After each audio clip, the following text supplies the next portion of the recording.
I am a Nigerian and Uganda gave me the biggest cultural shock of my life.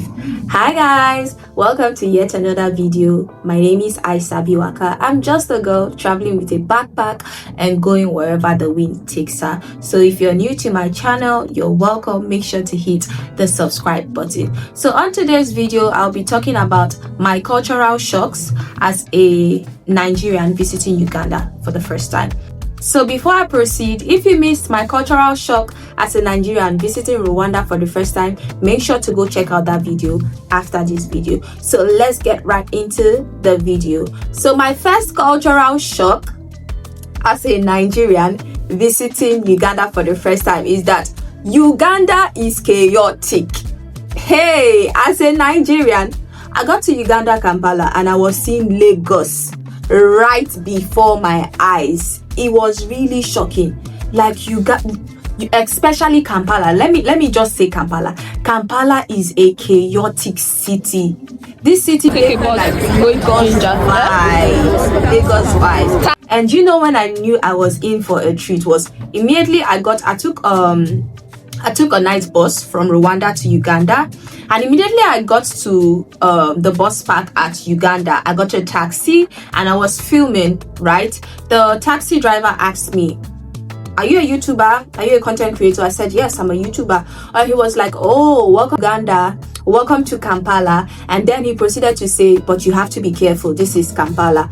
I'm like, "You have to be careful, okay? Elaborate more, tell me more." And he said, "When you're out, you're filming, you have to be careful so they don't get your phone snatched at from a particular time of the day. You have to be extremely careful that they can just, stop you, collect your phone, beat you up." And me, I'm already feeling it, because where I'm coming from, I was coming from Rwanda, do not forget. Where I'm coming from, I was like extremely free to do whatever I want. Like I could film on the bike, in the bus. I was filming by 10 p.m. I was out by 10 p.m. and people were even finding ways to help me get back to my destination. So it was kind of a different vibe when I got to Uganda. And then he says, "Oh, when you're taking a boda, make sure you take a boda at the park where there are like all the different bodas. Don't just stop a random boda and take. You have to be really careful. Uganda is safe, but you have to be really careful. Do not make yourself a target." And then I got to my hostel, and when I got to my hostel, I was asking the lady at the front desk, I was asking her some questions about how I'm going to be able to move, because that's the first thing I like to do. When I get to somewhere, I like to ask people, how safe is this place for a tourist? How safe is this place for me as a content creator or as a travel creator, as someone who films on a regular with her phone or with her camera? I need to know, so I need to be safe out there, and my properties need to be safe out there. So when I got to the hostel, and then I asked the lady at the hostel about the safety situation, and she was like, "Oh, when you're leaving the hostel, we'll get you a boat that will take you to your destination or wherever you want to go to, and then when you're coming back, you just call him and then he will bring you back to the hostel. It's more safer like that." So now I have to take a certain border out just so that they can be sure of my safety, and I have to take a certain border back. So that was the first impression I had about Uganda. That was my first impression. It was really, really shocking, because I was coming from somewhere where it was extremely safe, and now I have to adapt to my filming situation has to adapt, my movement have to adapt, everything have to adapt, because Kampala is crazy and chaotic. Let's just say Kampala is the twin of Lagos. Yes, I kid you not, that city was crazy. That city was crazy. And if you've not checked out my Kampala vlog, you need to check out my Kampala vlog. It's few videos before this. Okay, on to number 2 cultural shock as a Nigerian visiting Uganda for the first time. My number 2 cultural shock as a Nigerian visiting Uganda for the first time has to be the language. The way they speak, the accent. There was no language barrier, because a lot of people know how to speak English, but then the way they talk, there's something about the way they talk. It was very interesting. It was very interesting and surprising and shocking. Okay, let me give you an example, right? They speak English. So I stayed with a friend of mine. Apart from staying in the hostel, a friend of mine, Katrina, big shout out to Katrina, thank you so much for hosting me in Uganda. As I was saying, she would say Kissy is like my nickname. Kissy, would you like to have mirik? And then I'm like, mirik, what's mirik? The first time she said that, I was like, mirik, what's mirik? She's like, mirik, don't you know mirik? I'm like, mirik, what is mirik? I don't understand. What is mirik, Katrina? And then she brought it out. Apparently, mirik is milk. So now they speak English, but there are some of the words they say that sounds like really different. And then when I tell her, oh, it's milk, right? Milk. And she says, no, we're pronouncing it different. So to me, she's pronouncing it wrongly. To her, I'm pronouncing it wrongly. Okay, guys, so tell me in the comment section, which is the correct, mirik or milk? So they have like an accent, or they have like a unique way of pronouncing things. It's not a language barrier. They speak like good English in Uganda. They speak very, very good English. It's not a language barrier. It's just the way they pronounce like their words. Another instance is granite. So Kay was asking me, have you had Guinness soup before? I'm like, Guinness soup? No, I haven't had Guinness soup. She said, don't you know Guinness? I'm like, I don't know Guinness. What's Guinness? Maybe it's like Uganda special delicacy or something that is, you know, accustomed or connected to Uganda. I'm Nigerian, you know, so I don't know what Guinness is. And then she googles and then she shows me that this is Guinness. Guys, you know what Guinness is? Guinness is boiled granite. It is granite, oh, granite. That's what they are calling Guinness, oh, granite. I'm like, oh, this is granite. She said, it is Guinness. I'm like, we call it granite. These are boiled granites. She said, oh, this is Guinness, and it's very nice. So now they make soup. They make soup from boiled granites. We'll go to the food aspect. We'll get there. But what I'm trying to point out here is that they have a unique way of pronouncing certain things. They're still speaking English, but it's just the accent that sounds differently. And when you hear it, you might be confused, like, oh, what is this person saying? What is this person saying? So that was my second cultural shock as a Nigerian visiting Uganda for the first time. So on to my culture shock number 3. It has got to be how cheap the food is in Uganda. The food in Uganda is extremely cheap. When I went to Rwanda, I thought food in Rwanda is cheap. The food in Uganda is extremely cheap. And the portioning, like, sometimes you be asking yourself that, did these people steal the materials they used to cook this food? Because why is it so cheap? I remember an instance where me and Katrina, on my first day exploring Kampala, I really wanted to have like a local meal, because in Rwanda I didn't have anything local. The first day in Uganda I didn't have anything local, and I really want to have like a local meal. That's what one thing I do. One thing I travel for is to try out the food of, you know, different countries, of different cultures. So I really wanted to try out the local delicacies of Uganda. So we went to this like restaurant. It's a very posh place, a very tush place, nice place. We went there and then we ordered. First things first, so the food is coming with 3 free drinks. 3 free drinks. We had 2, right? It's coming with an extra free drink. So we chose like a fruit juice. I chose a fruit juice. Katrina chose a fruit juice. It came with an extra fruit juice. It did not stop there. The food came with fruits. It did not stop there. Me thinking that, oh, the portioning is not going to be so big. I want to try out like different Ugandan cuisine, Ugandan food, and then give my review, give my ratings or my thoughts about what I think about the food, right? And then I ordered like different food. I ordered fish, I ordered rice. I think I ordered matoke, I ordered yam, I ordered Guinness soup. We ordered different dishes. And this food cost about $20 thereabouts. It wasn't up to $25 or $30. You need to check out the video. The video is a few videos before this one. Should be a few videos before this one. You can check out the food video. And when this food came, I started having pity on myself, because how am I going to finish this food? And then I asked Katrina, do you eat? Do you eat a lot? She is like me. She don't eat like a lot. This food was a lot. If I was eating that amount of food, in a good restaurant in Lagos, I know how much I'm going to be paying for that food. You're missing $10 to eat all of this. You'll never That's go crazy. I'm very sure we're going to pack this home because we cannot finish it. Unless maybe we are making mistake with the calculations. But $23 is crazy. That is the amount. In Uganda, you'll never go hungry. Even the food survives. Wow. That's crazy. Crazy work. So the food there is extremely cheap, and the portioning is the portioning that gets me every time. It's not just this place. The portioning gets me every time. When I go to another place to eat, the portioning is so large that I can't even finish my food. And when I went to what's it called? I went to Bugiri, a village, right, to volunteer. They cook food in large portions and they tell you to serve yourself. If you've not watched that video, you can also check out my volunteering video. It's a good one. You should see that. On to my cultural shock number 4. Another thing that shocked me as a Nigerian visiting Uganda for the first time is that I feel like Uganda's love language is food.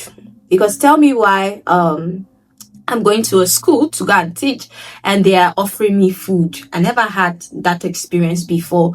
I don't even think that it's something that like really happens other places. Maybe, I don't know.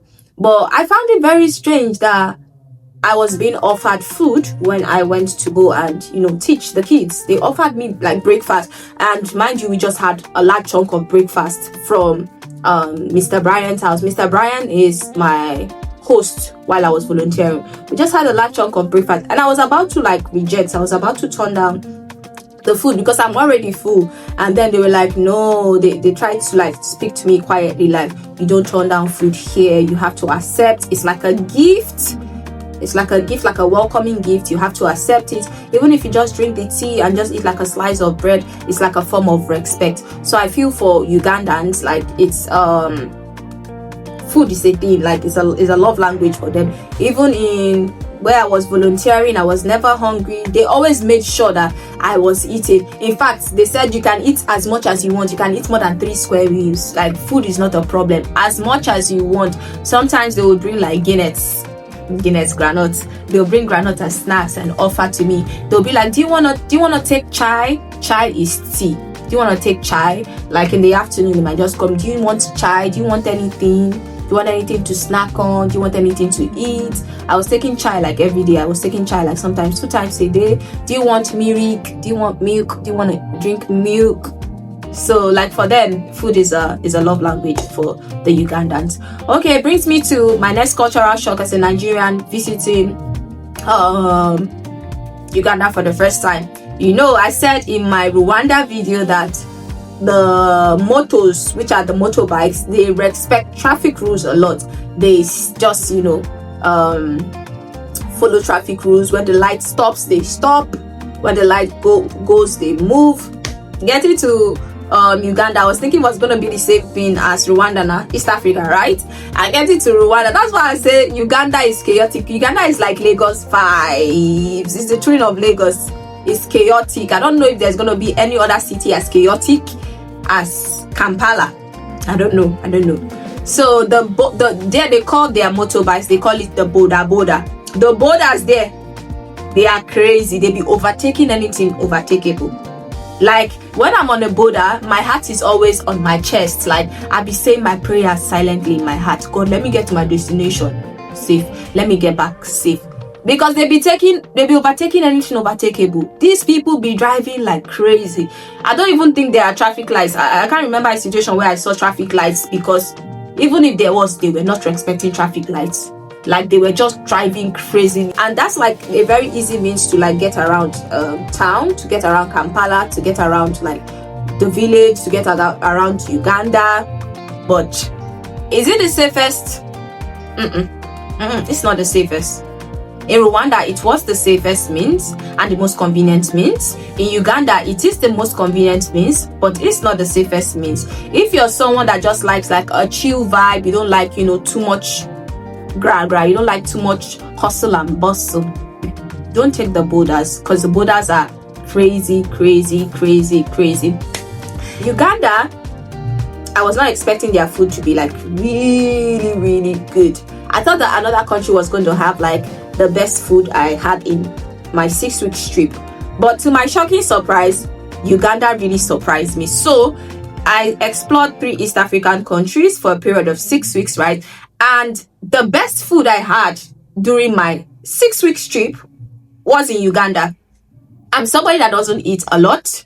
When I'm in Nigeria, when I'm on a trip, I most times eat like 2 times a day. Sometimes I eat like once a day, especially when I'm on a trip. I don't really have time to like eat. I'll be eating like junk, grabbing snacks here and there. I might just eat one proper meal a day. So I went to somewhere called Bugiri District, Nankoma community in Uganda. It's like a village where I volunteered for 5 days in an NGO taking care of the kids, teaching, orphanage kids and making an impact, right? So I got there and then they asked me, how many times do you eat a day? Because they provide accommodation and they provide feeding for me for the period of 5 days I was there. I think I paid about $50 thereabout for...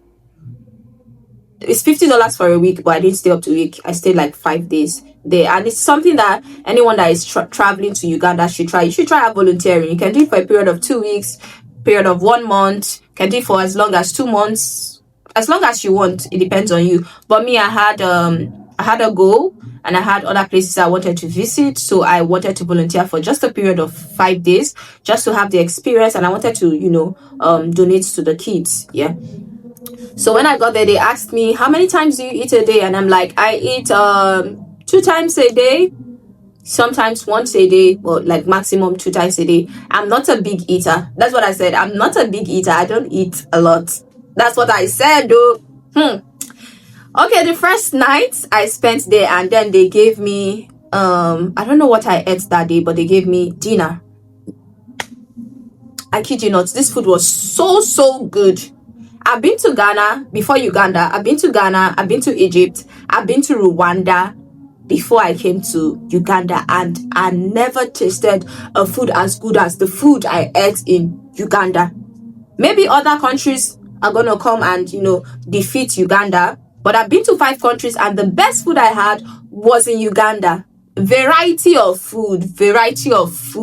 Varieties. I was eating matoke that I really did not like in Rwanda. I didn't like matoke in Rwanda. Maybe it's because of how they prepared it. I don't know, because I had boiled matoke. I then came to Uganda and I had matoke, and matoke was like one of my favorite food. Like I could eat matoke like every time, any day. Like it was so good. I don't know, maybe it's because it's home cooked food though, but that food was too good. Maybe someone has the same experience as myself as really enjoying Uganda food. Please let me know in the comment section. I know I'm not exaggerating because I'm a very picky eater and I don't eat a lot. But when I got to that village in Uganda, I told them 2 times a day, sometimes once. I became a glutton, guys. I became a glutton. Every day I would eat morning, afternoon, night. Yes, I was eating morning, afternoon, night every day. Oh, every day. I didn't skip no meal. That was how good the food was. That was how good the food was in Uganda. So Uganda has varieties of food, good food, tasty food. Now, up to my next cultural shock as a Nigerian visiting Uganda for the first time. So you know that I am a Nigerian, right? We are from the West, and the West Africans eat pepper, chili food, spicy food.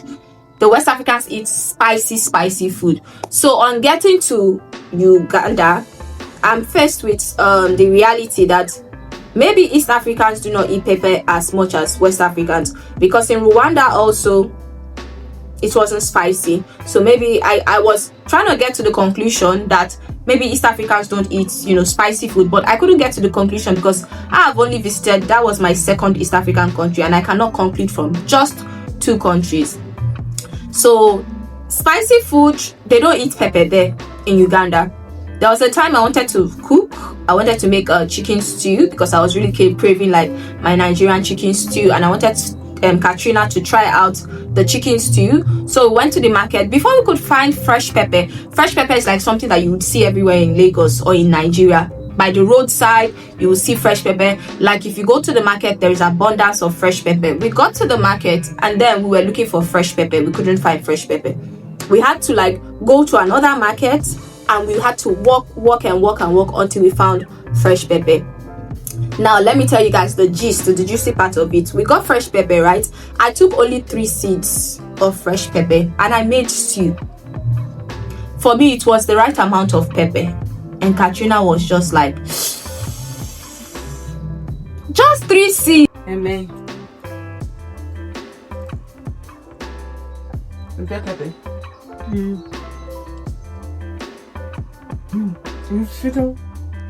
Oh God. There's pepper. There's pepper.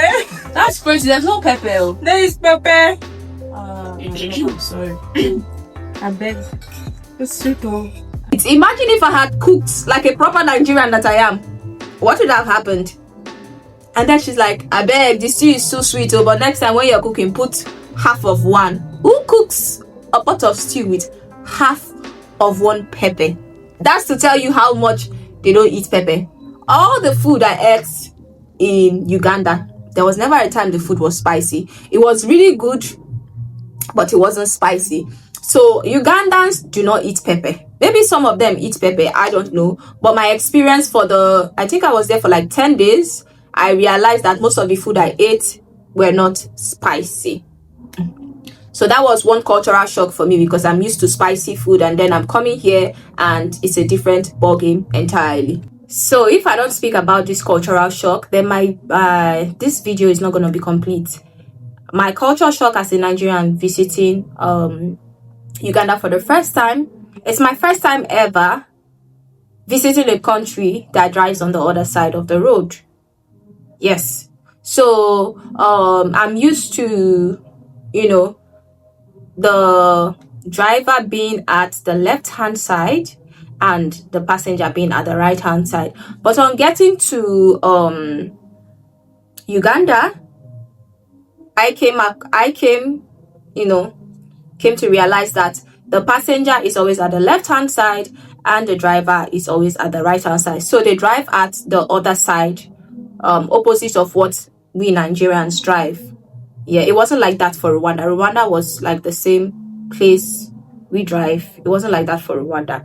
So that was a bit shocking for me. It was very, very shocking for me. Like, even to some points, when I come out, because my head is accustomed to something, right? When I come out of the house and then I see, they are driving at the other side like this, and this is coming like this, instead of it to be the other way, I get, nervous. I get a little bit shaky about how am I going to cross the road, because my mind has not, reset to the fact that they drive at the opposite side of what we drive. So that was a very huge cultural shock for me. Like, it was the first time ever I'm going to a country and they are driving on an opposite side to what we Nigerians drove. I actually thought that all Africans drove on the same side. So yes, that was a very huge culture shock for me. Another culture shock for me was that Ugandans are really like very, very friendly.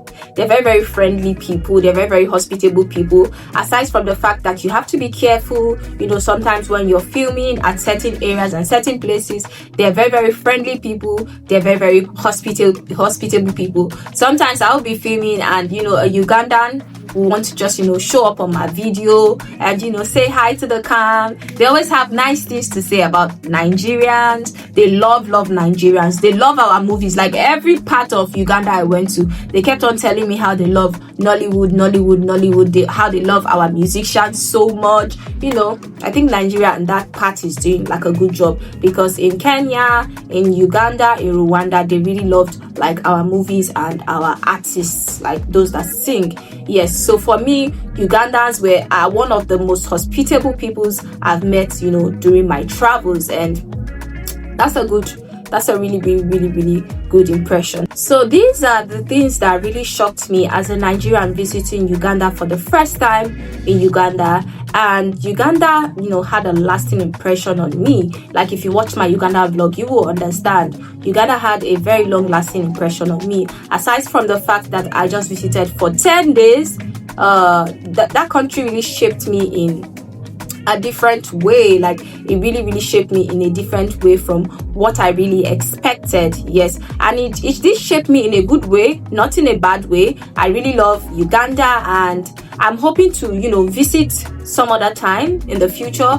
I'm hoping to visit some other time in the future. But if you enjoyed this video, let me know in the comment section. Please give this video a thumbs up. Do not forget to subscribe to my channel. I post, you know, travel contents like this. I also document my travels on my YouTube channel. You should check out my other vlogs. I've been to Egypt, I've been to Ghana, I've been to Rwanda, and Uganda is actually my 4th country that I have visited. Also, let me know which of these culture shocks shocked you the most. And if you've been to Uganda and you have a cultural shock, something that shocked you but it was not mentioned in any of my culture shocks, let me know in the comment section. And thank you so much for watching. I will see you in country number 5. Mwah.